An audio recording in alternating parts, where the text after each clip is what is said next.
Well, many businesses are having a hard time rebounding after COVID-19 shut them down for weeks and then months. Small gyms say they're barely making it.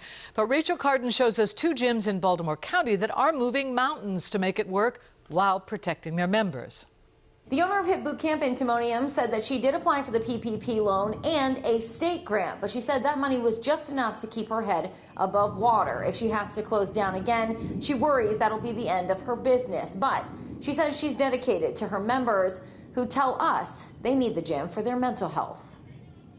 3, 2, 1, and push up side plank. Gyms were one of the first to go as the coronavirus closed businesses across the country. As Maryland moved into phase 3 of the governor's recovery plan, Baltimore County gyms like HIT Boot Camp and Grind were able to open back up to members. Gyms that are making these major changes and spending the money to make sure it's safe, you haven't heard of any breakouts. We haven't heard of any gyms having to shut down. HIT owner Stephanie Fay says during the closure from March 16th to June 19th, she was hard at work making virtual workouts, applying for financial aid, and planning her reopening with safety as a priority. You could have up to 30 people in a class, sweating together, working through different stations, rotating, sharing equipment.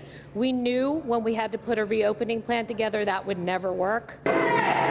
Gyms like Grind and Towson offer indoor and outdoor options. Members stay 6 feet apart. At HIT, same rules apply. You stay to your station, you clean your gear, you wear a mask around others. If they sanitize everything before and then I sanitize it when I get here and then we all sanitize it after, their stations are lined off so everybody's 6 feet apart all times. I feel safe and that's why I come every day. We do not allow for gathering after any longer. You're in and you're out. Andy McDonald has been a member here for 8 years. When the pandemic hit, he says it took a toll on his mind, but being back in the gym has him in better spirits. Well, I like to be here for the mental health, working out, and I feel like when I'm working out, I eat better.